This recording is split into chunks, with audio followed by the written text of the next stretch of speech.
മരണശേഷം തന്റെ മാധ്യമ സാമ്രാജ്യം മൂത്ത മകനിൽ അധിഷ്ഠിതമാക്കാൻ നടത്തിയ ശ്രമത്തിൽ റൂപ്പർട്ട് മർഡോക്കിന് തിരിച്ചടി. ഇതോടെ സ്വത്തിൽ 4 മക്കൾക്കും തുല്യ അവകാശം നിലനിൽക്കും.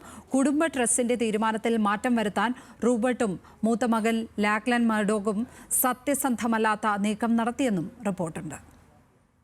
അമേരിക്കൻ വ്യവസായിയും മാധ്യമ മുതലാളിയുമായ റൂപ്പർട്ട് മർഡോക്കിന്റെ സ്വത്തിൽ മൂത്ത 4 മക്കൾക്ക് തുല്യ അവകാശമെന്നാണ് കുടുംബ ട്രസ്റ്റിലുള്ളത്. എന്നാൽ ഇതിനെ മറികടന്ന് സ്വത്തിന്റെ അവകാശം മൂത്ത മകൻ ലാക്ലൻ മർഡോക്കിന് ലഭിക്കാൻ റൂപ്പർട്ട് നടത്തിയ നിയമ പോരാട്ടത്തിലാണ് തിരിച്ചടി. റൂപ്പർട്ടിന്റെ ആദ്യ 2 ഭാര്യമാരിലെ 4 മക്കൾക്കാണ് സ്വത്തിൽ തുല്യ അവകാശം നൽകിയിരിക്കുന്നത്. മൂത്ത മകൻ വലതുപക്ഷ നിലപാടുകാരനും മറ്റു 3 പേർ മധ്യപക്ഷ നിലപാടുകൾ മുന്നോട്ട് വയ്ക്കുന്നവരുമാണ്. അതിനാൽ മറ്റു മക്കളുടെ പക്കൽ അധികാരം ലഭിച്ചാൽ വർഷങ്ങളായി തുടരുന്ന വലതുപക്ഷ നിലപാടുകളിൽ നിന്നും പിന്നോട്ട് പോകുമെന്നാണ് റൂപ്പർട്ട് ഭയപ്പെടുന്നത്.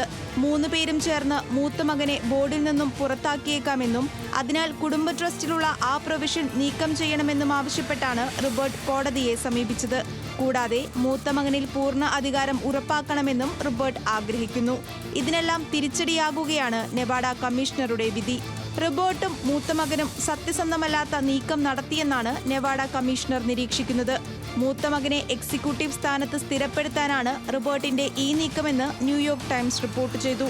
അതേസമയം വിധിയിൽ നിരാശയുണ്ടെന്നും അപ്പീൽ പോകുമെന്നും മർഡോക്കിന്റെ അഭിഭാഷകൻ വ്യക്തമാക്കി.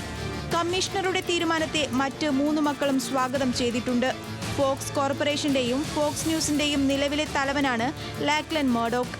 അമേരിക്ക, ബ്രിട്ടൻ, ഓസ്ട്രേലിയ എന്നീ രാജ്യങ്ങളിലെ നിരവധി ടെലിവിഷൻ ചാനലുകളും ദിനപത്രങ്ങളും റൂപ്പർട്ട് മർഡോക്കിന്റെ നിയന്ത്രണത്തിലുണ്ട്. International desk, news Malayalam.